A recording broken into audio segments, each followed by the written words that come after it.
Rasulillah wa ala alihi wa ashabihi wa azwajihi wa dzurriyyatihi wa ahli baitihi wa man tabi'ahum bi ihsan ila yaumil qiyamah. Para alim, para ulama, para kiai, para sepuh, sepuh, Patimuan, Pak Camat, Kapolsek,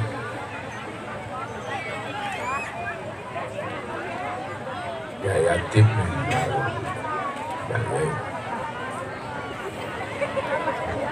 Yai Sokiran, para hadirin wal hadirat yang mulia. Pada pemuda Pancasila, Banser atau pemuda Pancasila di komplit.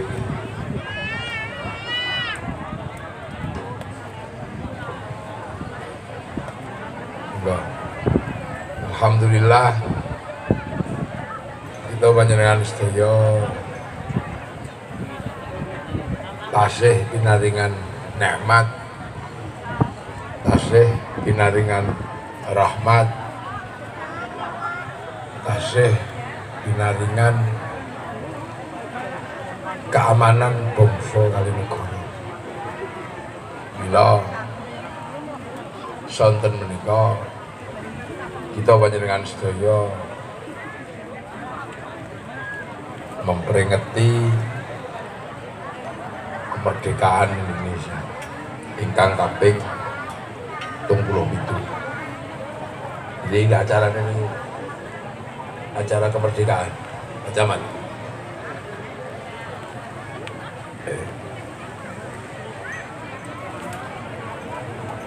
Terus kita bisa menikmati kemerdekaan itu adalah sebuah nikmat yang luar biasa. Bisa berkumpul, bisa bersikap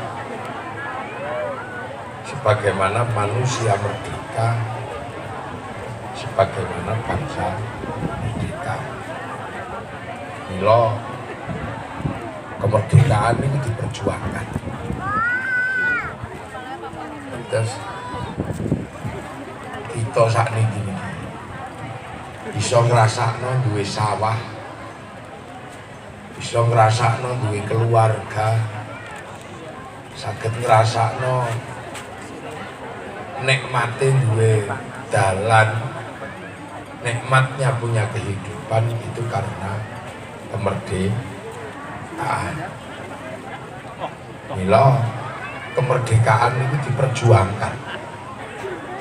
Jadi mboten kok terus moro-moro onten niku mboten. Sampeyan tak kei contoh. Sampeyan tak kei contoh. Kemerdekaan. Jenengan wis ora krasa. Niki. Kei contoh niki kemerdekaan niku niki. Niki namine bendera merah. Iki mau regane pinten, Bu? 10.000. Sakniki niki regane 10.000. Tapi pengen gadah merah putih niki. Merah putih sing dicencang teng ngene tiang. Iki sampeyan nek kepengin ngerti. Niki ratusan ribu nyawa. Pengen duwe niki tak niki ratusan ribu nyawa berkorban untuk tegaknya merah putih. Contoh nih, sing teng arep kula mulo tak gawe contoh. Jadi Indonesia itu punya bendera namanya bendera merah putih. Sak seneng-senengi sampean karo gendera bal-balan. Itu tidak boleh kemudian mengalahkan merah putih. Gendera NU yo gak iso ngalahno merah putih. Wong NU niku genderane wong NU tok. Wong Muhammadiyah yo moh karo gendera NU.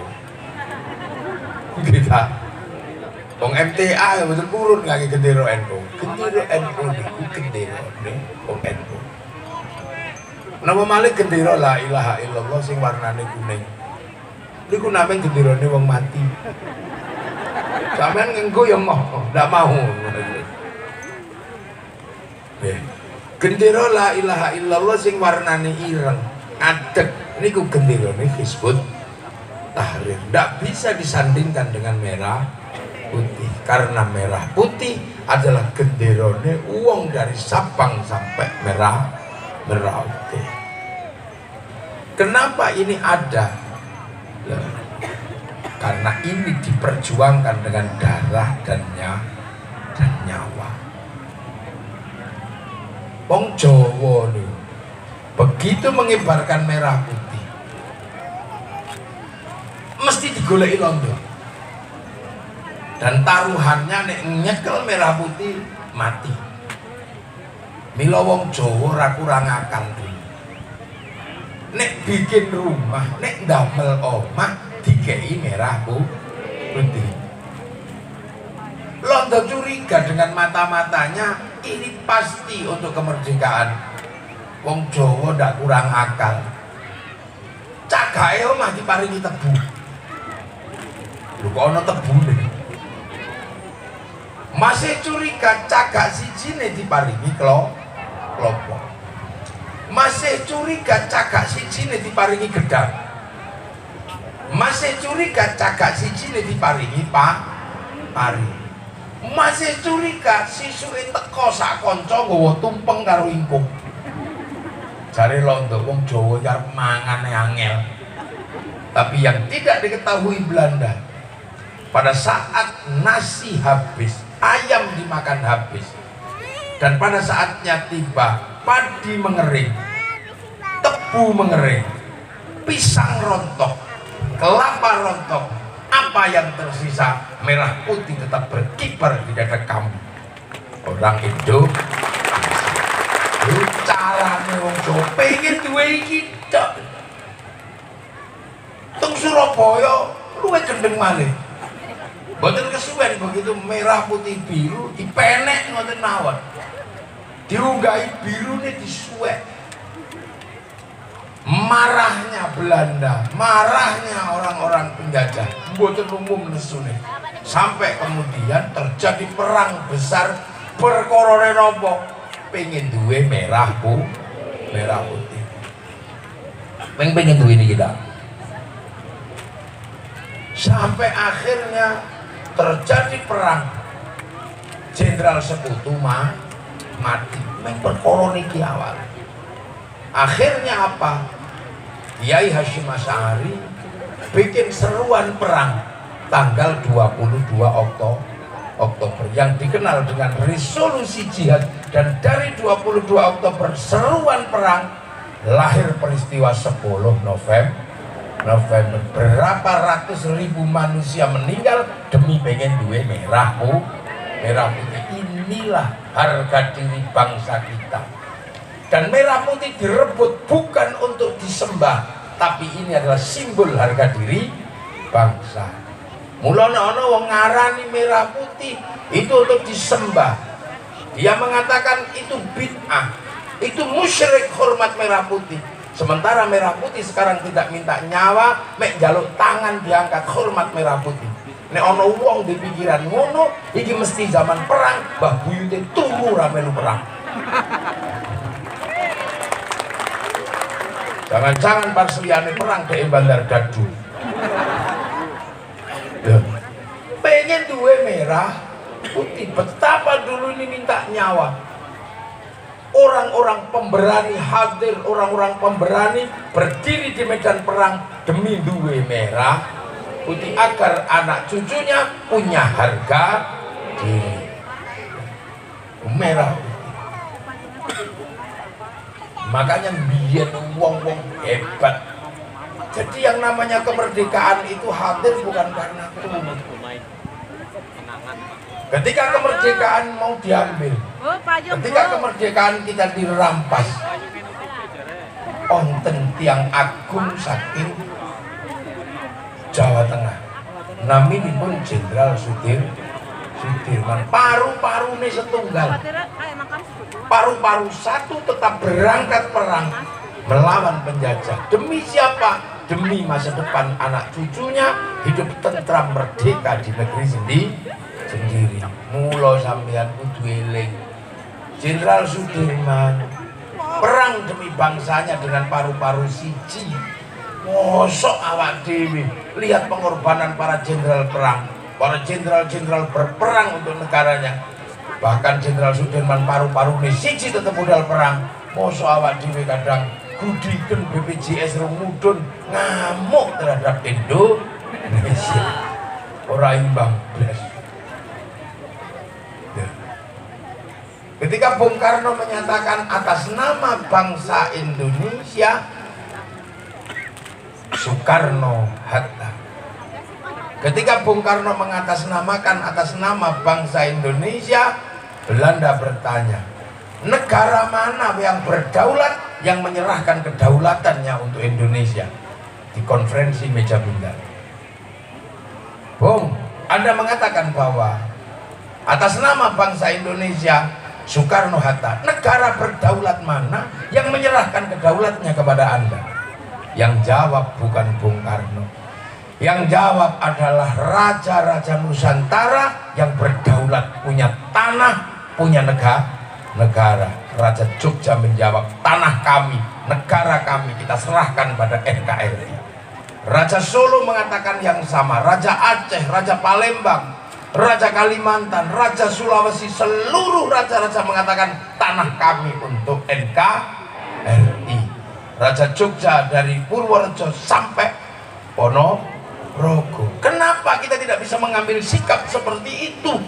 Hari ini tanah kita digusur 1 meter untuk pengembangan jalan, ributnya sampai Mahkamah Agung. Tidak kelas sama sekali, makanya kita tidak pernah disebut pahlawan. Mental kita semakin kesini tidak pernah berpikir untuk bangsa. Bung Karno dididik di Belanda menjadi orang terbaik di Belanda, murid Indonesia yang terbaik di pendidikan Belanda. Ketika pulang, ketika Bung Karno tiba-tiba memilih saya menjadi pegawainya Belanda, urusannya beres. Menjadi manusia yang kemudian ikut Belanda dalam oportunisnya, beres hidupnya Bung Karno. Tapi Bung Karno tidak memilih hidup bersama Belanda, tapi memilih hidup di depan rakyat, memerdekakan bangsa Indonesia. Ini perjuangan. Nah, itu untuk sampean kira bangsa ini berdiri karena turu, itu jangan dikira. Dan hari ini bangsa kita bisa membuktikan kepada dunia bahwa ada sesuatu yang sangat istimewa yang dimiliki bangsa Indonesia. Apa? Bangsa Arab satu bangsa, bersepakat pecah jadi puluhan negara. Bangsa Eropa satu bangsa, bersepakat pecah jadi puluhan negara. Tapi kita puluhan bangsa, puluhan suku dan agama bersepakat dalam satu negara kesatuan Republik Indonesia. Ini yang tidak pernah dimiliki oleh bangsa yang lain. Makanya kemudian semua bertanya, siapa sebenarnya peletak dasar kebersamaan di Indonesia? Kebersamaan di Indonesia adalah sesuatu yang kita miliki yang luar biasa. Semangat persatuan itu sudah ada. Bahkan semenjak sebelum Indonesia berdiri, semenjak di zaman Nusantara, bangsa kita sudah punya semangat persatuan. Kita sudah mengenal semangat Bhinneka Tunggal Ika, berbeda-beda tetapi tetap satu jua. Kenapa? Karena bangsa ini punya pengalaman yang luar biasa. Pengalaman sebagai bangsa yang selalu didatangi oleh bangsa lain. Semangat sebagai sebuah kawasan yang dirindukan oleh semua orang. Pada zaman sebelum Masehi, orang sudah merindukan bangsa ini. Ketika orang Eropa punya sebuah bangsa besar namanya bangsa Yunani, punya filosof-filosof namanya Socrates, Plato, punya Tuhan besar namanya Zeus. Zeus punya istri namanya Hera, bahkan Tuhan dan istrinya punya anak namanya Hercules. Ini bangsa besar, tapi dia punya catatan bahwa surga itu potongannya ada di dunia. Potongan surga itu ada 4 ciri khusus. 1, ada matahari yang selalu terbit setiap hari. Ada air yang tidak pernah mengering sepanjang tahun. Ada daun yang tidak rontok sepanjang tahun. Gitu. Jadi ada daun yang tidak rontok sepanjang tahun, ada air yang tidak pernah mengering, ada matahari yang tidak pernah ingkar janji, ada hawa yang tidak terlalu panas dan tidak terlalu dingin. Dan bangsa besar namanya orang Eropa merasa itu bukan Yunani, maka dia mengutus utusannya cari tanah surga. Utusan itu bernama Bartolomeus. Setiap santri yang ngaji dalam kitab Mamba'u Usulul Hikmah pasti mengenal nama Bartolomeus, pencatat perjalanan. Itu orang Yunani melakukan pengembaraan, menemukan tanah surga itu disebut dengan kawasan Argir atau Jabadiyu. Yunani mau pindah tidak jadi karena konflik Kreta sama Sparta.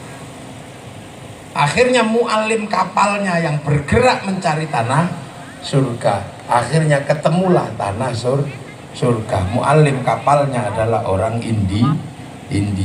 Akhirnya India bergerak menuju tanah surga, ketemulah namanya Jabadiyu atau dikenal dengan nama Jawa Dipa.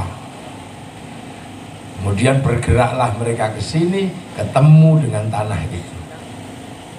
Tanah itu adalah tanah Indonesia. Mataharinya tidak pernah ingkar janji. Sebuah kawasan surga yang terbentang di dunia. Eropa, kita bisa melihat betapa gagahnya orang Eropa, betapa putihnya kulit orang Eropa. Tapi Eropa bukan tempat yang nyaman bagi manusia yang biasa saja. Kenapa? Karena Eropa punya musim dingin. Ketika Eropa mengalami musim dingin, Eropa mengalami kekalutan yang luar biasa. Matahari tidak ada, daun rontok di musim gugur, sungainya mengering sehingga ikan tidak ada. Maka orang Eropa pesek itu kita kecil-kecil pesek-pesek. Kalau kita bandingkan dengan orang Arab tinggi besar, ganteng-ganteng, cantik. Orang Cina putih-putih, sipit-sipit. Dia harus minum susu, tapi ketika musim dingin susu membeku, maka susu diawetkan, dikeraskan menjadi keju. Susu dibusukkan menjadi yogurt. Untuk apa? Kebutuhan musim dingin. Orang mangan niku mati. Kita seumur-umur mangan kobis urip. Itu Indonesia. Umur-umur mangan kobis urip. Tempe benguk urip.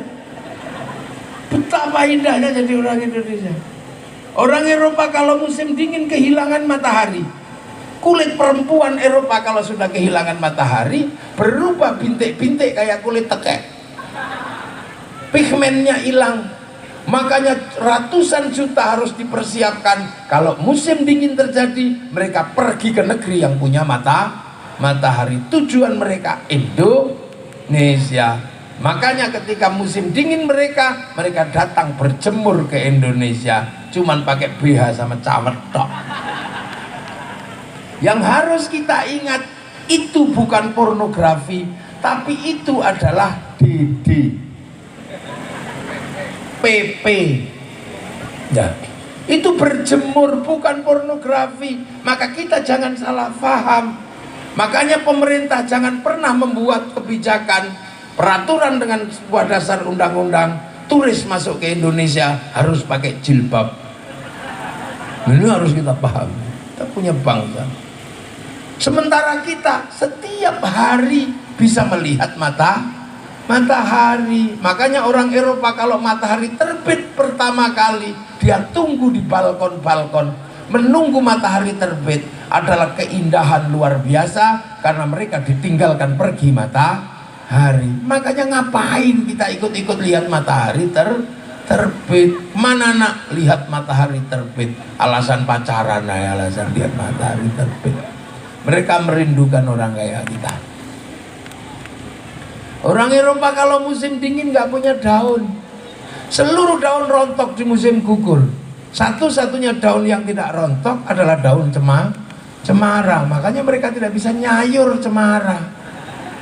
Loh, makanya di bulan Desember hari raya Natal hanya daun cemara yang tidak rontok. Makanya oleh orang Nasrani daun cemara dihias menjadi pohon Natal. Bukan saking hebatnya daun cemara, ya daun itu aja yang nggak rontok di bulan Desember. Makanya seandainya Natal itu asli Indonesia, bisa daun jambu, bisa daun mangga, bisa daun apa saja.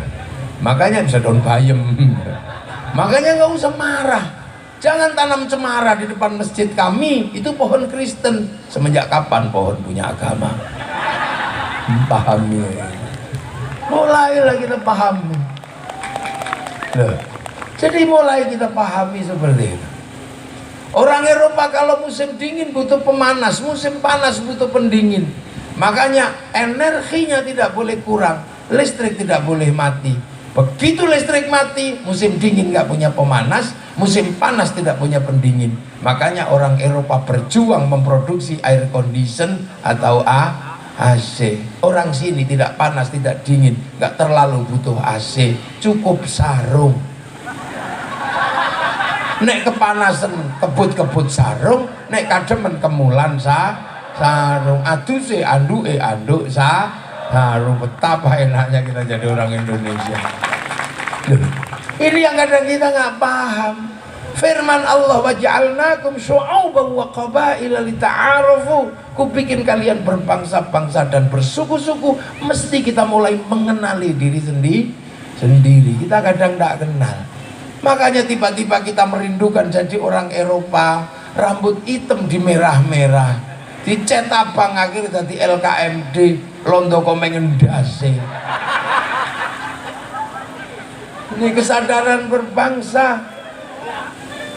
Nah, ini kita berbicara Eropa. Makanya Eropa dari dulu menjadi bangsa ekspansionis, menyerang ke sana.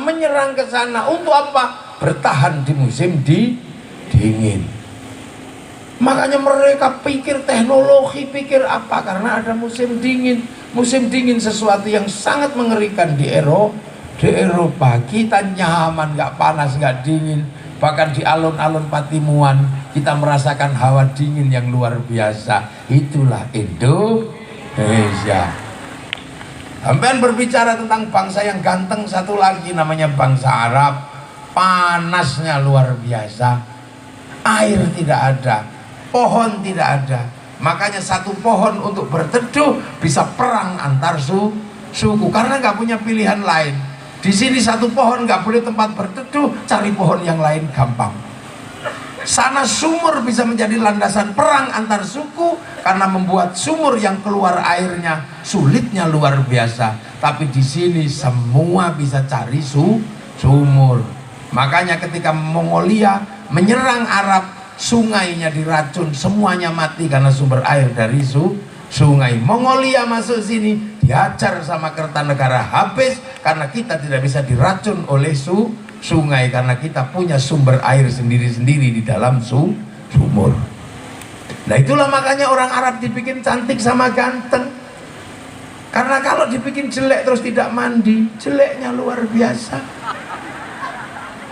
Coba dibikin pesek kayak kita terus nggak mandi, tambah jelek. Dekil. Afrika orangnya dibikin hitam sama Allah, kita harus paham. Karena Allah menitipkan singa di Afrika. Kalau dibikin putih dikejar singa kelihatan. Wah, kali bikin itu mau plek gitu. Dan setiap hari orang Korea, orang Afrika terancam kelaparan. Kenapa? Karena binatang jumlahnya lebih banyak dari manusia. Nanam jagung habis dimakan betet. Karena betet Amerika besarnya segede mentok, namanya makau. Orang Afrika nanam padi habis dimakan burung emprit.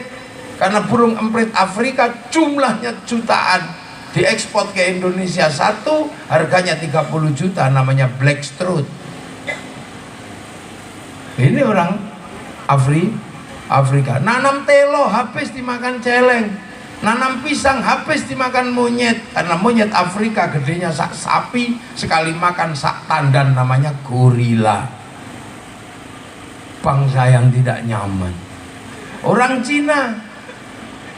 Cina sekarang menjadi trending topik sebagai bangsa masa depan karena cadangan kekayaannya luar biasa. Tapi orang Cina kenapa sipit-sipit? Salah satunya adalah karena kalau musim dingin salju turun, mataharinya keluar, silaunya luar biasa, gerip-gerip gini sipit. Dan orang Cina gampang mana, lempari katok udah beranak. Makanya sekarang populasi orang Cina luar biasa banyak, hampir 2 miliar manusia. Makanya sekarang Cina dilanda ancaman kekurangan makan. Duit punya tapi barang tidak ada. Ancaman negara semuanya ada. Jadi jangan dikira semuanya tidak sedang terancam bangsa. Makanya kita ini menjadi bangsa yang paling nyaman. Gak punya uang pergi ke sungai bawa setrum, hidup bangsa ini. Makanya ini jangan main-main, kita punya. Nah itu loh, makanya kita ini punya kebiasaan tidak suka marah, tidak suka emosi. Kenapa? Karena orang surga adalah orang yang damai, orang yang tentram, orang yang santun.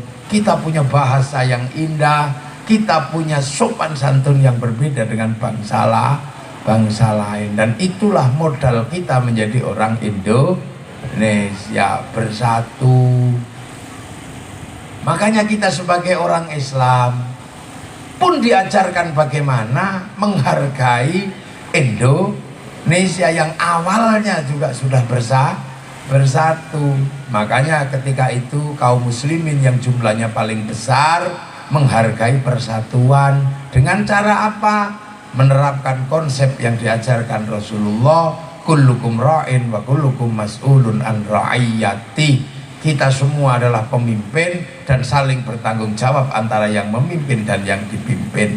Maka kita menerapkan konsep ra'iyah, hidup berbeda-beda tapi saling bertanggung jawab. Ra'iyah itulah yang akhirnya diserap ke bahasa Indonesia menjadi rakyat. Rakyat adalah manusia yang hidup berbeda agama, berbeda suku, tapi saling bertanggung jawab. Makanya jangan aneh-aneh, karena rakyat tidak boleh mengkafirkan tetangganya yang berbeda agama. Makanya kiai-kiai yang paham konsep ra'iyah tidak dikit-dikit kafir, tidak dikit-dikit begitu, karena ra'iyah tidak boleh mengkafirkan sesama warga ra'iyah. Makanya yang tidak paham suka ribut, kafir. Sampai pilpres saja dianggap perang Badar. Padahal pilpres itu kelanjutannya pilkades, kelanjutannya pilbub, kelanjutannya pilgub, kelas nasional pilpres, pesta demokrasi. Biasa namanya pesta, ya ono dangdute kadang, bahkan ada duitnya. Cuman namanya aja yang beda. Kalau diterima orang biasa namanya uang bensin, diterima bangunan namanya sumbangan, terima kiai namanya bisyarah. Jadi gak ada ribet. Oh, ini perang Badar, perang apa? Nah, kita indah. Makanya ra'iyah ini bersatu. Kaum muslimin yang mayoritas melindungi yang lain, karena kita menerapkan konsep ra'iyah atau rakyat.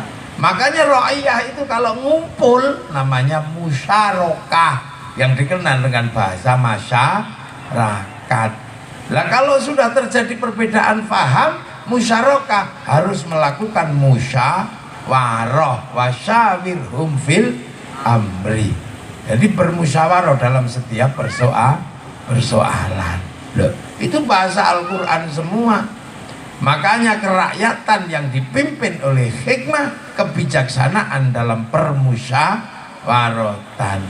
Dan akhirnya konsep ini menjadi konsep baku yang akhirnya lahirlah NKRI, Negara Kesatuan Republik Indonesia. Daerahnya para rakyat disebut wilayah karena dulu yang mengembangkan konsep ini adalah para wali. Makanya ketika wilayah menjadi NKRI, penerus para wali selalu mengatakan NKRI harga mati. Loh, makanya kita jaga selalu persatuan ini, kan gitu. Nah, pemimpin tertinggi NKRI siapa? Majelis Permusyawaratan Rakyat, Dewan Perwakilan Rakyat. Loh, mau struktur negara paling Islam di mana kalau bukan di Indonesia? Ini kan sebuah sistem. Makanya kita jaga NKRI ini. Persatuan kita jaga. Makanya kiai-kiai selalu menjaga setiap apa saja bagaimana menjadi landasan kebersamaan. Makanya agama di Indonesia ini selalu mengajarkan persatuan, kecuali kalau memang orang-orang yang tidak paham selalu mengajarkan perbedaan. Itu kita bersatu berapa kali dalam setahun, sampai nggak bisa ngitung. Ketika kita puasa, kita bersatu dengan siapa? Dengan yang jual mercon, kita bersatu. Bangunin sholat, bangunin sahur. Ketika kita mudik menjadi alat persatuan, maskapai, alat transportasi, apapun berputar. Setelah itu halal orang bersatu di kampungnya, di RT-nya, di muter sampai satu bulan. Kalau sudah seperti itu semua diserap menjadi kekuatan bangsa. Yang jual nasi laku, yang jual son laku, yang jual terop laku, yang jual spanduk laku. Roda ekonomi berputar.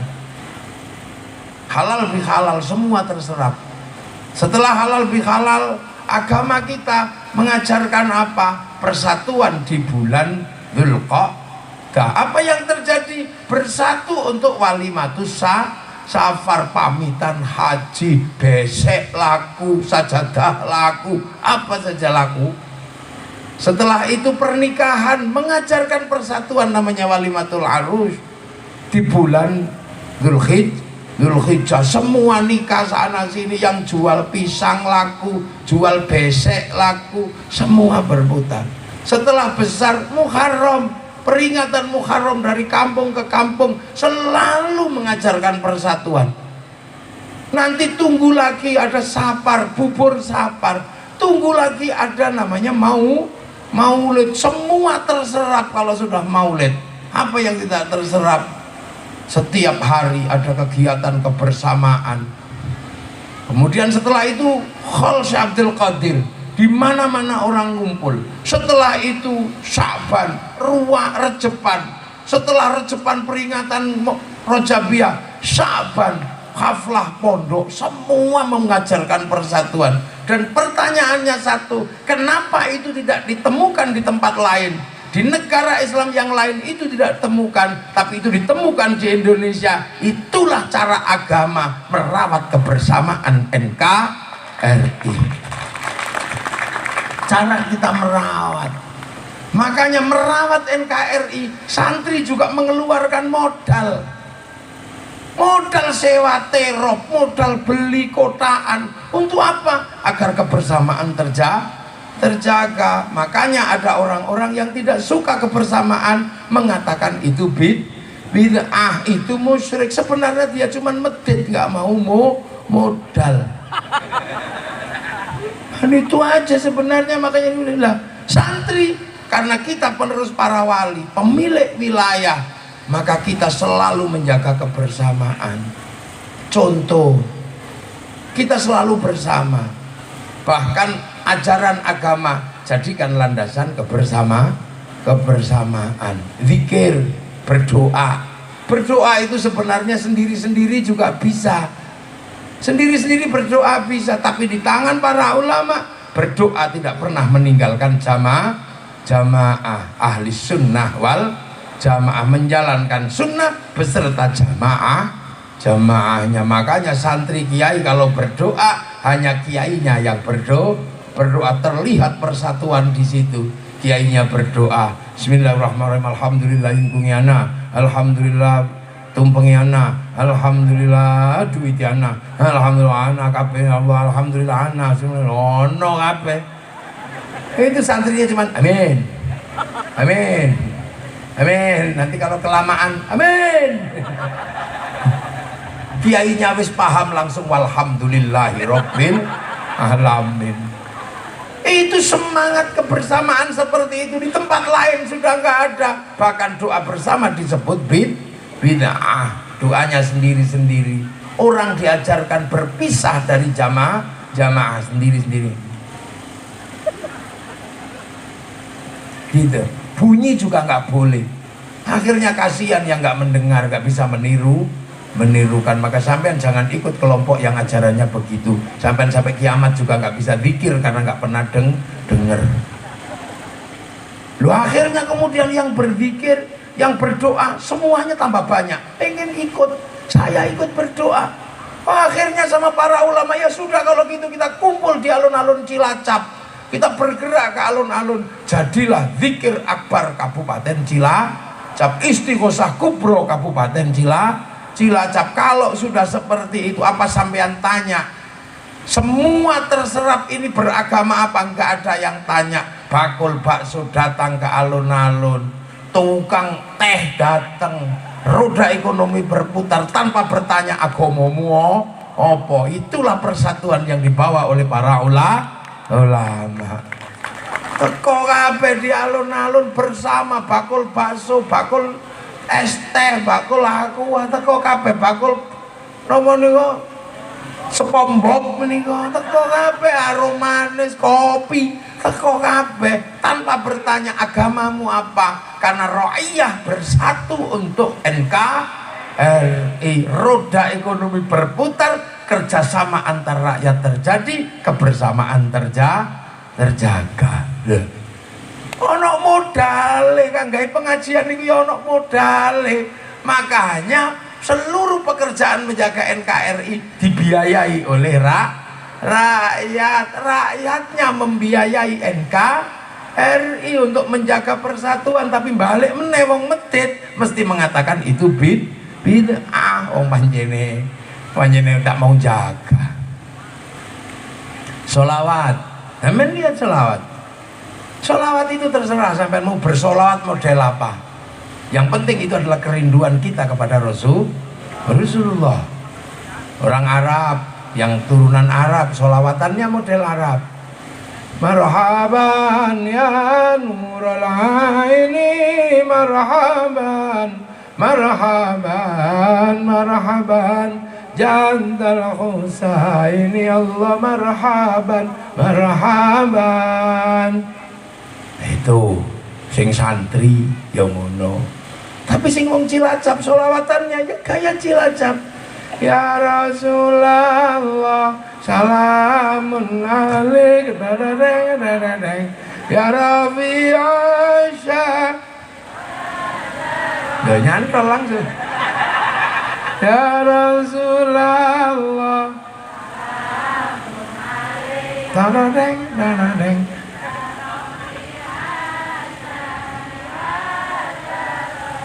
Ada batayaji.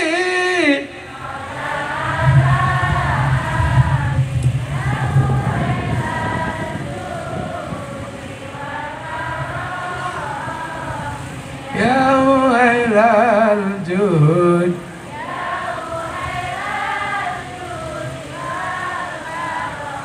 duhai senangnya. Kayaknya Cilacap. Wengge. Yang lagi putus cinta punya gaya sendiri. Gitu. Ono sing lagi putus cinta, ono gaya selawatan ya bener.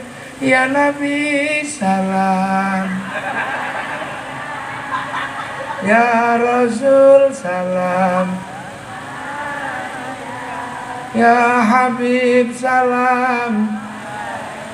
Sholawatullah. Ya narap cerita. Lah ini yang putus-putus cinta punya gaya sendiri-sendiri selawat. Yang orang Sunda punya gaya sendiri. Sundanan ya Rasulullah salam. Ya Rafi'an Syaniwan Adfataya Jiratan Ya Uhailal Eslilin Matata.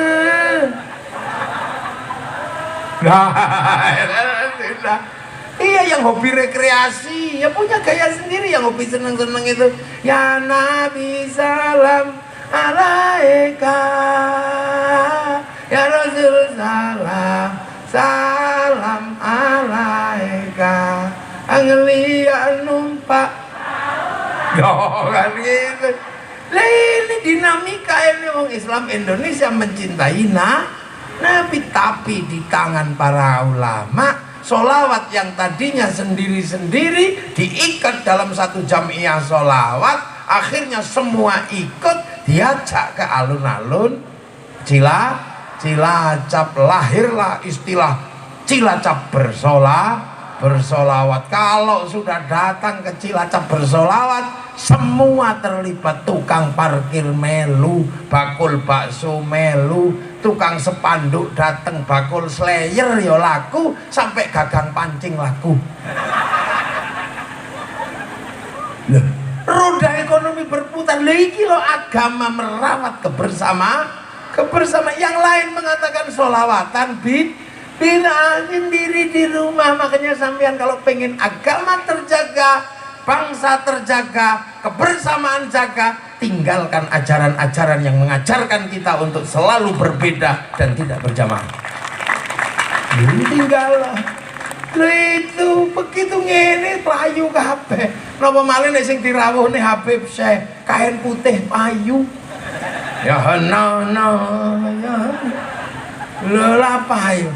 Nek sing dirawuhne mafia sholawat Gus Ali niku kain ireng payu kabeh. Segala yang ada dalam hidupmu payu kabeh. Ini cara kita merawat bangsa.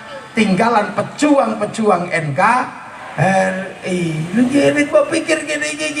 Jadi ketika santri mengatakan hubul waton minal iman, orang menentok membiayai persatuan, tanggung jawab.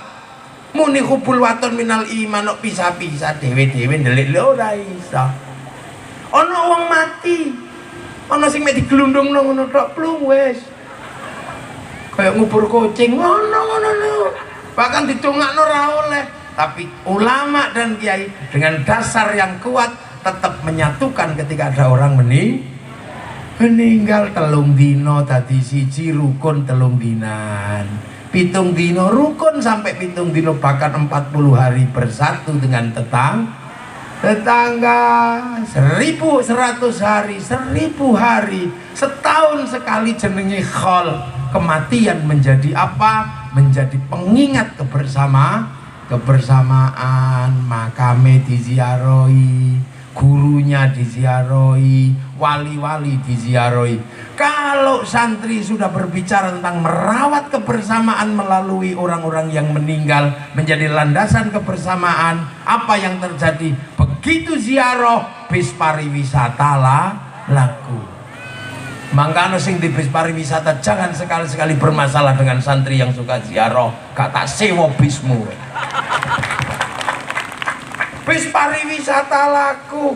Begitu bis pariwisata laku, di setiap makam wali menyambut rombongan tamunya para wali. Dodol sego payu, dodol tasbih payu, dodol kathok payu, bahkan wong copet iki lho iso urip ning makame para wali. Betapa kita mengajarkan kebersamaan. Terus nek makame para wali rukun pol. Belajar kerukunan, lihat makam para wali. Rombongan teko zikir la ilaha illallah, la ilaha illallah, la ilaha illallah. Rombongan niki zikir durung rampung. Wis ketekan rombongan meneh, lungguh sebelahe. La ilaha illallah, la ilaha illallah, la ilaha illallah. Ora protes sebelah ini. Niku dorong rampung, rombongan sebelahnya datang. Kiai tuwa ngono, ila kadratin nabiyil mustofa Muhammadin sallallahu alaihi wasallam al-fatihah. Niki durung rampung, rombongan sebelah pun teko malih. Pun teko lungguh. Begitu lungguh ibadallah rijalallah aghizuna li ajalillah wa qana'ana lillah azanallah bifadlillah. Rukun ora ono sing protes. Di tengah sing liyane zikir, sing liyane selawat, ana cah lanang situk tok teko. Liyane noleh hati lapo, bocah iki kok ijenan iki. Koncone nandi. Ternyata nyangkluk speaker cilik. Rombongan saking Patimuan ditunggu di bis. Ngono kira betul. Betapa itu terjadi. Akhirnya orang Patimuan ziarah ke Surabaya, menziarahi Sunan Ampel. Dari Sunan Ampel berziarah ke Madura ke Syekhona Khalil. Setelah itu bablas ke Jawa Barat berziarah ke Cirebon makam Sunan Gunung Jati. Apa yang ditinggalkan dari itu semua? Yang ditinggalkan adalah rasa cinta kepada tanah-tanah di mana wali bersemayam, di mana gurunya bersemayam. Semakin banyak yang ditengok, di kampung-kampung menziarahi keluarganya, di kecamatan menziarahi danyang-danangnya. Semua akan mencintai tanah di mana guru-gurunya, danyang-danangnya bersemayam. Itulah cikal bakal rasa cinta pada tanah air. Kon ngebom Surabaya, ya ora wani wong ana makame Sunan Ampel wedi. Kon ngebom Cirebon ndak berani ada makam Sunan Gunung Jati. Makanya seluruh teroris yang suka ngebom pasti nggak pernah ziarah kubur. Ora ono sing diwedeni. Nah itulah maka TNI Polri kalau mau mencari orang-orang yang siap menjaga NKRI adalah santri-santri dari kampung yang selalu menjaga kebersamaan. Untuk apa? Mencintai tanah di mana gurunya bersemayam. Ngono carane. Makanya bangsa ini terjaga. Terus kiai-kiai itu yang ngerti, uang nek ngomong agama, itu uang paling top karena mengatasnamakan Nabi dan Tuhan. Makanya santri selalu menjaga. Ojo ngasih uang ngomong agama itu sak senenge, karena agama tidak bisa kemudian dipakai untuk menghancurkan apa yang ada semata-mata. Mula nek cara santri kiai ini dibagi loro. Kiai sekti karo kiai ora sekti. Kiai ora sekti kaya kula ngeten niki mboten usah dibatesi, mboten napa-napa. Wong iso diinterupsi. Gus sampun, wong dereng salat asar, mandeg kula. Tapi ana kiai sekti. Sapa kiai sekti? Kiai nek wis khotbah Jumat, sektine Polri ora ana wong wani. Pak Khotib interupsi, ora wani niku nek wis khotbah. Kiai paling sekti niku khotib pokoke. Ora ana sing wani. Khotib interupsi tep ora wani. Nek ra ketrimo wis kok meneng turu ngene, takullah. Soale wis kadukit awal ansitu wis mau ana. Faman lagau fala jum'atalah ana, dadi wis kok meneng. Makanya agar khotib yang absolut gak bisa diinterupsi niki supaya tenang dan terkontrol, nek khutbah dicekeli tongkat kon maca tek. Nah Akhirnya begitu mau cotek karo nyekel tongkat, orang mungkin nesu. Wong nyekel tongkat ngene, arep ngene-ngene tongkatnya guling. Tongkatnya gelundung, jatuh tongkatnya. Makanya orang yang khutbah dengan tongkat pati santun, ittaqullah, ittaqullah, ittaqullah. Begitu tongkat dibid'ahkan, maka yang terjadi adalah apa? Orang pidato nggak bisa dikontrol karena tangannya bisa leluasa. Saudara Jokowi gitu loh.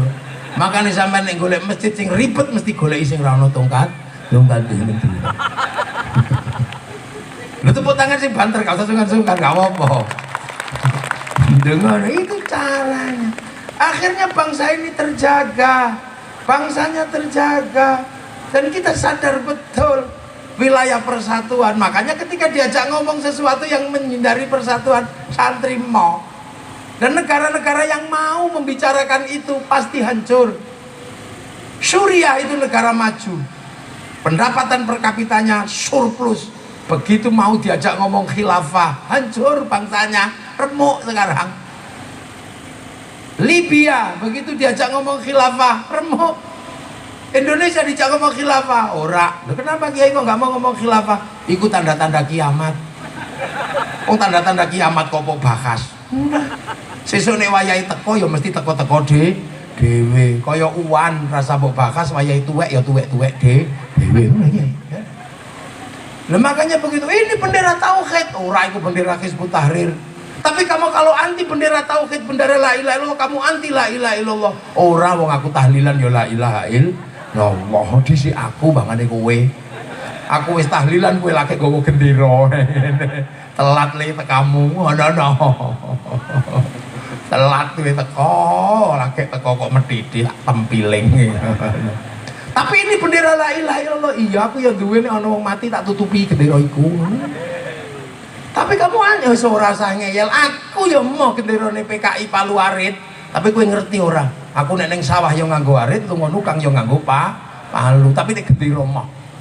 Wah, itu jawaban. Kita indah, makanya kita ini selamat. Sampai kono bingung karena itu tanda-tanda kiamat. Akhirnya ben gathuk, akhirnya ono kiai ustadz sing tugasé siji menyatakan kiamat sudah dekat. Akhirnya wong cerita kiamat wis teko, ra sida bolak-balik ora kapok-kapok. Ini kiamat sudah dekat, tanggal 15 Ramadan itu nanti akan ada asteroid yang turun. Wedi kabeh, ono sing dodol sawah, ono sing nopo wis dikekno panitia hari kiamat ora sida. Bubar. Kiai nggak bisa ngono guyu tok ngono, kiai ini ora kapok. Ya Ya'juj Ma'juj. Ono Cina jare Ya'juj Ma'juj. Ono Amerika Dajjal. Ono perang Ukraina Ya'juj Ma'juj. Ora kapok-kapok tole kowe dadi tukang ramal. Mending delok Samsudin karo pesulap merah wae. Mending delok iku wae. Karuan padha pesulape. Ndek gitu kan ya kita ini. Hati-hati, awas, bahaya Syiah. Lagunya Haddad Alwi Ummi itu adalah lagu Syiah. Alah, kalau lagu Syiah Indonesia ono sing serem bukan lagu Syiah. Apa? Indung-indung. Waduh, Siti Aisyah mandi di kali, rambutnya basah, tidak sembahyang, tidak puasa. Ya itu nek Syiah ya senemen, tapi itu bukan, ya itu caranya orang Indonesia. Nah itu makanya negara-negara sing ngerembuk niku remek negarane. Afghanistan ini loh, orang rembukan apa-apa, memang rembukan jenggot karo kathok cingkrang, bubar negarane saniki, bedilan. Lah ning kene nek cingkrang ya cingkrangan, nek jenggot ya jenggoten, ora usah ribut lah ngono kok ribut. Nek ra duwe jenggot pengen jenggoten ya nganggo Firdaus ngono kok angel. Nih kita Indonesia biasa nyantai. Kenapa? Karena kita punya sejarah yang sangat panjang memahami pergerakan agama. Kita tahu. Gitu loh, makanya kita ini selalu menjaga sejarah, menjaga apa. Satu contoh, setiap Muharram kita itu selalu peringatan Muharraman. Dan selalu wong nek peringatan Muharram mesti ngerti. Soalnya wong Jawa niku nek Muharram dialani wulan Asyura, Jawane Sura. Makanya wong Jawa niku nek wulan Sura mboten mantu. Karena bulan Sura yang waktu awal terjadi tanggal 10 adalah terbunuhnya cucu Rasulullah, makanya wong Jawa ora mantu. Karena menghormati keluarga Nabi yang terbunuh. Tapi anak wong gemblung Ana wong gelem iki gara-gara nyirono kidul mantu, ki gemblung jenenge. Kita santunan anak ya yatim karena di bulan ini adalah terbunuhnya cucu-cucu Rasulullah pada menjadi yatim. Loh kayak gitu. Nah sekarang kita sudah jadi bangsa yang maju, bangsa yang bergerak. Kaum muslimin terbesar di dunia ada di Indonesia. Wong sholat paling akeh wong Indonesia. Masjid terbanyak ada di Indonesia. Bahkan orang haji terbanyak ada di Indonesia. Lu ngono kok iso mengatakan Islam di Indonesia tertindas? Lambemu lho tonton betul. Kita hidup bersama kayak begini indah. Sampai ya ora tau takok bakul bakso iku sembayang apa ora? Ya ora sing takok. Lah kenapa? Ya agama itu seperti itu. Wong kiai juga menyadari. Kiai mulang sholat, meski biyen kiai ku mulang sholat, tapi sholat yang diajarkan mewajibkan menutup aurat. Tutup aurat dari dulu namanya kain. Kiai wis ra iso mikir urusan kain, sing mikir kain iku Cina. Mulane Cinane lunga, udo sampean. Lho hati-hati. Mulane aja anti Cina, Cinane lunga sing tuku mbakomu sapa? Mulane pikiran. Kiai ngajar sholat. Ya, sholat itu wudu pakai air itu urusannya sanyo karo pipo. Kiai cuma ngajarkan wudu, pipo karo sanyo diurus mas pion. Nah kenapa sampean? Ini donya dul mana sing sabar tadi wong ya. Kita ngajarkan haji, tapi haji yang kita ajarkan begitu berangkat diurus Yahudi Nasrani, soalnya numpak pesawat Boeing atau Airbus. Yahudi hancurkan, matikan semua. Kene lunga haji nglangi. Lendonya ngono iku apa sampean ribut. Mula dawuhe Kanjeng Nabi mayuridillahu bihi khairan yufaqihu fiddin. Sapa sing kersake dadi apik kali Gusti Allah diparingi ngerti teng urusan agama lah. Khairon niku ning ra disinaoni kecuali wong pondok sing sinau. Khairon niku nakira. Khairon niku nek nakira maknane khairon kamilan keapian kang sampur. Nah apik sempurna niku rateke menungso. Apik sempurna niku dheke Gusti Allah. Mula nek ana menungso apik mesti ora sempur. Nah rumus ya. Saiki tak takoni sampean, nek apik iku ora sempurna, ora iso ngadeg dhewe nek dheke menungso. Pengajian ini apik napa mboten? Sae mboten? Sing paling sae sinten? Ya nyong. Ya kiai ini paling apik dinteni. Turu be ra ono sing wani gugah. Kiai among paling apik, kiai wong sing paling apik ya. Lah sing ngeyel ngombene paling akeh. Wong apik. Tapi kulo disuguhi larutan penyegar. Ya nyoban seres. Kula niku mangkel angger ngaji kok disuguh larutan penyegar. Niki suudon. Rumangsamu kiai iki panas dalam.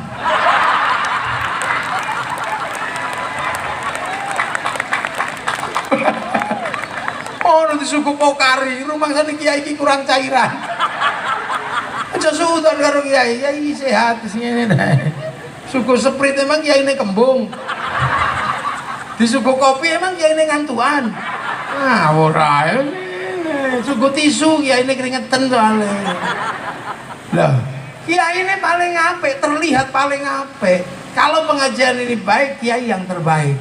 Tapi kiai nggak boleh ngomong sing paling apik, sebab apik kiai ketok di depan semua orang karena diundang panitia. Kebetulan Pak Camat panitia nih. Jadi wis ngono iku apik kula napa apik Pak Camat? Ya, apik Pak Camat ora iso. Kula ra teko pengajiane Pak Camat ya elek. Lho, apik niku lagi loro wis padu. Royokan apik. Napa malih nek sampean terus melu-melu sing gare apik kula Kyai. Lho kok sampean? Ya kula gelem teko. Nek kula ra teko pengajian niku mboten enten. Lah apa cek sound ngono kaya beban. Kabeh punya keapian mangane apik bareng-bareng. Bahkan mangan mawon dongane Allahumma barik lana. Soalnya mangan urusannya bareng-bareng sing nandur sopo, sing gawe rice cooker sopo. Apa enak.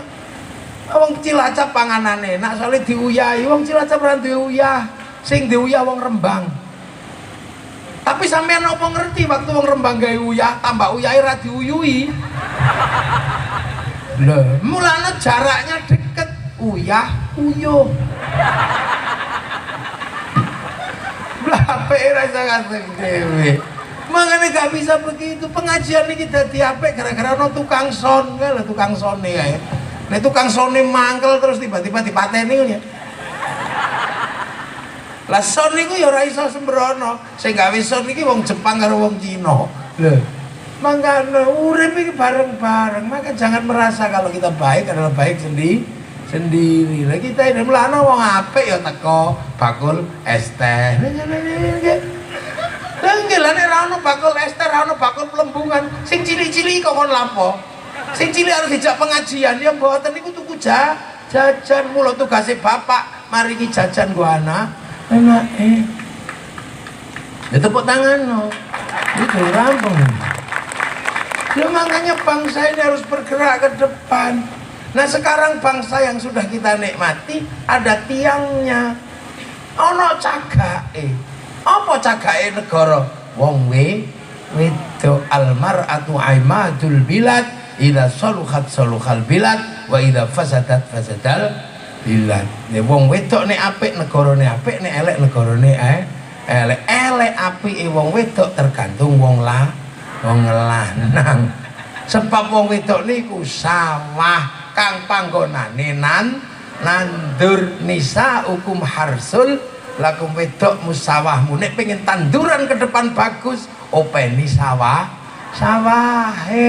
nggih. Mula wong nandur ke biyen mula niku ya mboten tau suwe, paling 5 menit wis rampung wong nandur. Setelah itu kewajiban sawah untuk membesarkan tanaman. Mula sampean kudu ngerti iki babon-babon iki sawah.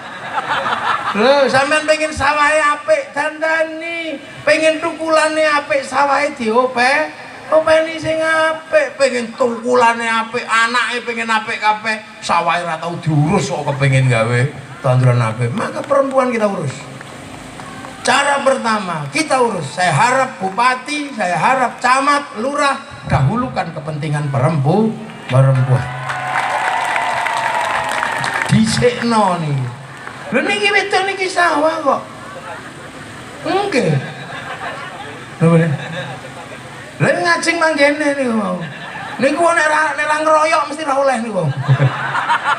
Niki wong wedok niku sawah. Nah pemilik sawah niku lanang. Sampeyan nek kepengin tandurane apik openi sawahe. Makane ana rumus. Sawah niku nek sampahe akeh, rumputnya terlalu banyak, tanamannya jelek. Mula wong wedok niku nek wis rusep welek jerawate akeh anu gawa nang salon niku tugase wong lanang. Gawa ning salon sangoni pasangi gelang sing apik. Nggih, dastere aja ngasih bolong-bolong. Engko lah sampean kerasan soalnya sawahe ambune wangi, warnane apikane rusep ngono ya ora kerasan belas ya. Iki rumuse dandani. Nek wis kukune mulai item-item kusem-kusem, gawa menikur pedikur. Lho nggih. Nek gak iso gawa nang menikur pedikur tandurno serut. Ben dikosoki kukune nganggo godhong serut. Perempuan ini sawah itu kalau ditanami pupuk harus cukup, air tidak boleh kurang. Perempuan juga sama, nek arep sampean tanduri jangan sampai kekurangan apapun. Mula sing apik nek kepengin tandurane apik, pupuk yang baik, aliri yang baik. Wong wedok kudu dicekeli duit. Rungokno aja sukan. Selama niki ilmu niki didelikno kalau kiai. Soalnya kiai niku lanang.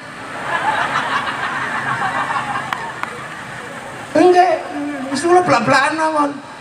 Wong wedok iku sampai pengen tuku bakso ora iso garing, tukulane kon apik kon ndi. Atine rekoso, nelongso. Nyanyine meng pulangkan saja kepada. Lah ini negara, Kanjeng Nabi sing jamin ketika kita berbicara negara, tiangnya adalah perempuan ini sawah. Kalau mau tanamannya bagus, Sampai ngerti nek sawah niku nek ditanduri aja diobong. Sampai tanduri kok diobong tandurane mati. Begitu juga perempuan jangan sering dibikin sakit hati.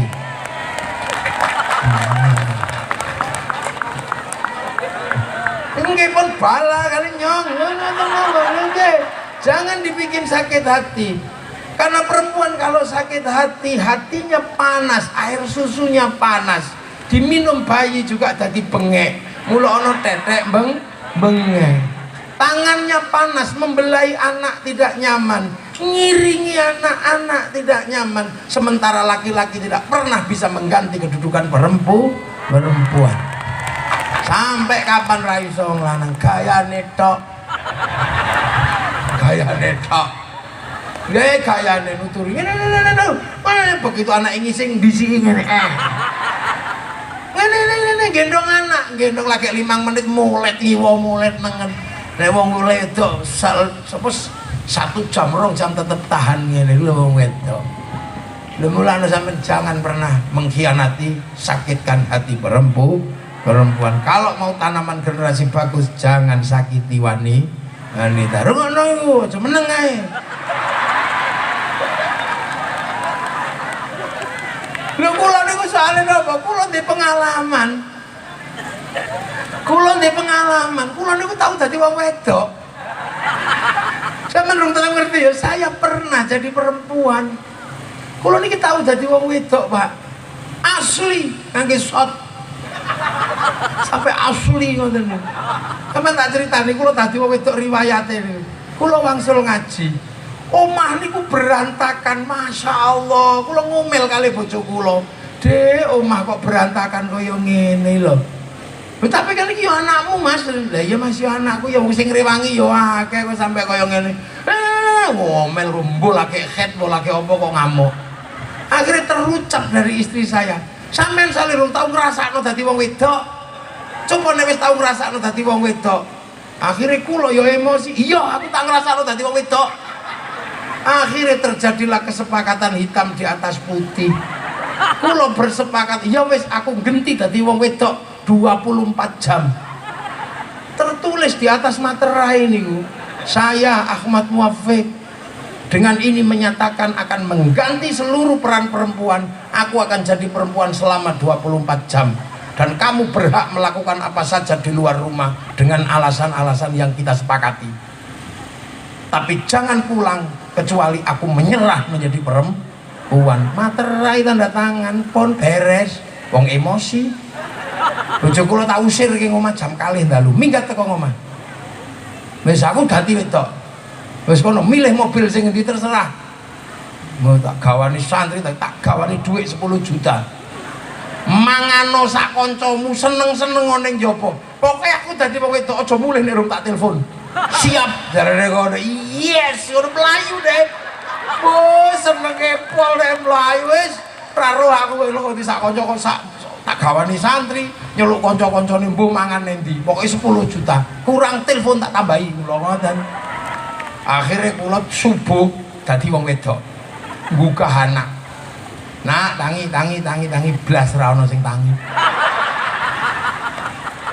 Kula meh nyerah. Akhirnya terus kula ciko sapu. Biasanya ibu niku nek bocah rantange dikebyok sapu biok ngono. Tak kebyok sapu kula ditendang ndas kula. Ya Allah ora ono sing tangi, tak jiwit akhirnya tangi, ono sing medhun nggo pempes karo nangis, stres kula rasane ya Allah. Kula mulai merasa berdosa kula niku. Akhirnya adus tak jejer, nangis banyune kepanasan. Wah akhirnya ya Allah merah ngono abang tak tangis ya Allah anak salah bapak. Terus sampai situ wayahe mangan tak jejer terus didulang ngeten niki. Ono sing ngono kegeden jarene niku ya. Akhirnya begitu wayahe sekolah gagal sekolah gara-gara kula niku ora ngerti sing sepatune iki sing endi niku ora ro kula. Anak kula. Akhirnya rasito sekolah, begitu gagal sekolah ya Allah remote pecah. TV dituthuk, tembok dicet karo lipstik gara-gara mak kundi kula ya Allah ana sing ngising ngisor TV. Kula ajeng telepon niku harga diri. Ora mau aku mau nyerah pokoke sak kuatku. Jam 11:30 niku kula wis ora kuat tenan, asli mboten kuat. Ya Allah, ana sing njaluk didongengi, ana sing njaluk ngene, lah dongengane ra padha. Ana kucing sikile 12 ngono kula kan ra iso. Sing iso maneh akhire kula jam 12:30, ampun, ndas kula rasane pun sak helm niku. Akhirnya hilanglah harga diri kula wis telepon akhirnya. Assalamualaikum. Mboten dijawab langsung. Yes, nyerah nih ye. Akhirnya mulai bojo kula, ya Allah, bojo kula mulai. Ternyata pun teng omah sebelah. Aku wis nang omah sebelah kok, Mas. Aku yakin sampean mesti ra kuat. Ya ampun aku ra kuat. Tak cekel tangane tak ambung ping 7 karo ngoten. Semenjak itu aku wis ora tau alok-alok wong wedok. Aku angger lunga ngerti-ngerti anakku wis gedhe ngono ae tadi. Kowe lho niku sampean ora ngrasakno dadi wong wedok. Mulane wong wedok niku sebenarnya nek emosi iku lagi buang sampah. Lanang iku tempat sampah. Makanya sampean nek wong wedok ngomel rungokno, jangan sampai sampah kita tuh tutup tempat sampah. Wong lanang tempat sampah kok sampah diguwak nang gone tangga sampean stres. Beanan karo tanggane, mumet curhat neng Facebook pernah stres aja malan. Karena laki-laki sekuat apapun pasti lebih memilih istri daripada anak. Laki-laki mencintai istri daripada anak. Makanya anak jangan bangga. Orang tuamu lebih mencintai ibumu daripada kamu. Dengki buktinya ono kok. Lanang itu lebih mencintai istrinya. Mulai nyambut gawe nih lho. Anak didusi tonggo, dipangku tonggo, ora apa-apa. Nengke, nah coba mulai nyambut gawe terus bojone sing dipangku tonggo, wah tidak narik. Bisa dipedil. Jadi kasus nasional. Duh, hati-hati sampean. Duh. Itu makanya laki-laki harus pinter meredam kemarahan wanita. Kula niku tahu kali bojo kula padu perkara kula nu ngelem wong wedok liya. Ya Allah, takon Dik dandan sing ayu, aja ngasih kalah ayu karo santri. Sesuk kan pernikahane santri. Jam 7 aku ngakatno santri sampean dandan sing ayu. Bar subuh niku dandan sampai jam 6. Medun dandan ayu nih ra umum, kula budal, kula teng ajeng kali sopir santri namanya Arifin, terus teng wingking bojo kula kali anak kula. Tak rilak-lirik bojoku ayu dandan. Lah kok teng perapatan kenek sorot srengenge esuk teng jero mobil liya teng mriku niku ketok ana wong wedok ayune ra umum. Rambuté abang kocone ning bun-bunan. Kacamatane lha lambe kula lanang ya keprucut. Pin ayune ta wong wedok iku. Cantiknya ya Allah. Seketika kula ditarik kali bojo kula king-king. Karena apa? Ra lali kan gawa bojo. Udah asal mata laki-laki, perempuan sudah tersembunyi masih kelihatan. Ada aku aja begini, apalagi kalau aku gak ada. Belayan semua. Kula arep muni enggak Dek, ora mungkin wong kula wis kadung ngomong. Akhirnya lanang tidak boleh kehilangan akal dalam situasi sulit. Redam kemarahan wanita. Laki-laki harus bertindak. Iya Dek, aku memang lihat perempuan cantik dan tersembunyi tadi. Iya, tapi kan itu perempuan sudah tersembunyi. Laki-laki seperti aku harus mampu melihat perempuan yang cantik dan tersembunyi. Karena kalau sampai aku tidak bisa melihat perempuan yang cantik dan tersembunyi, mana mungkin dulu aku bisa menemukanmu.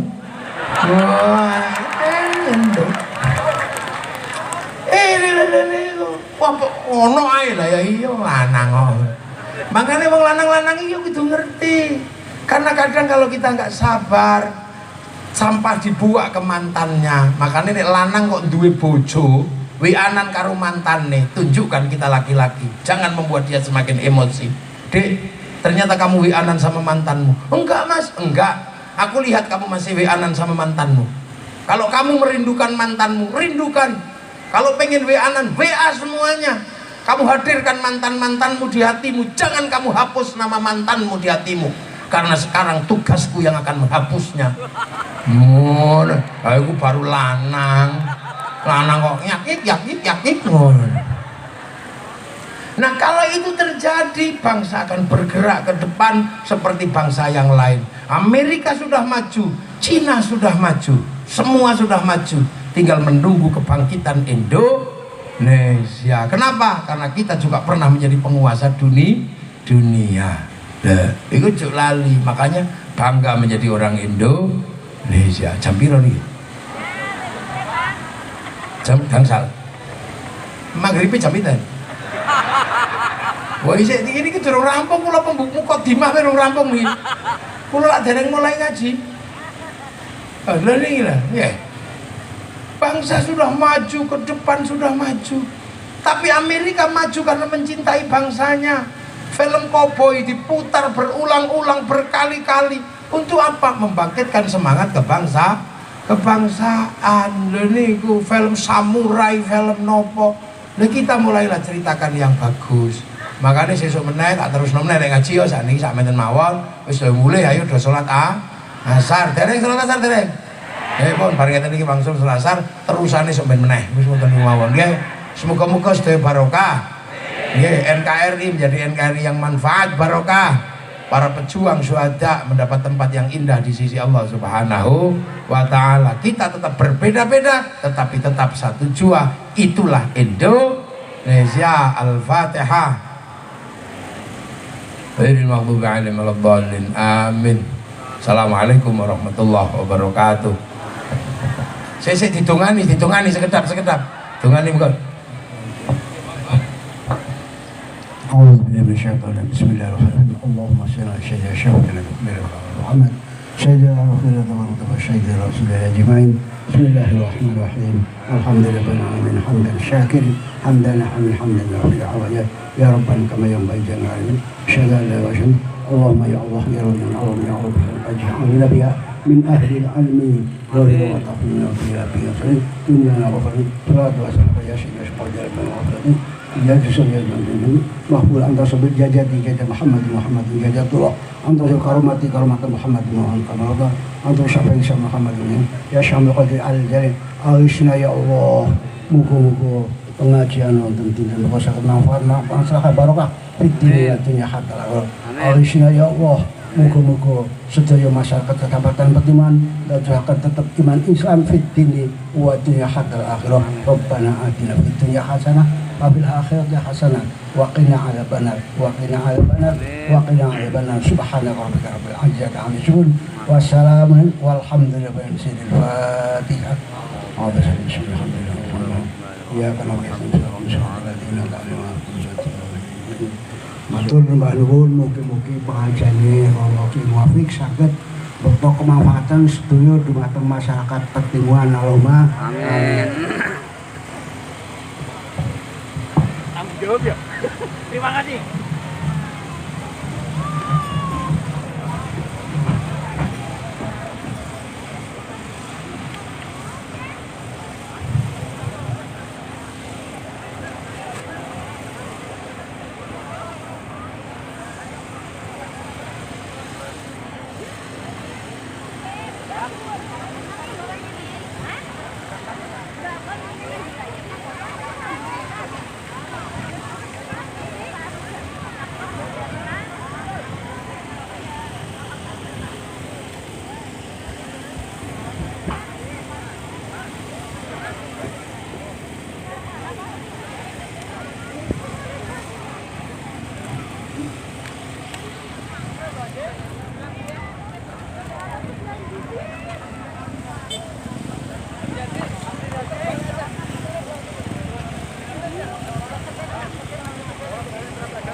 Izinkan ayah, izinkan ibu, izinkan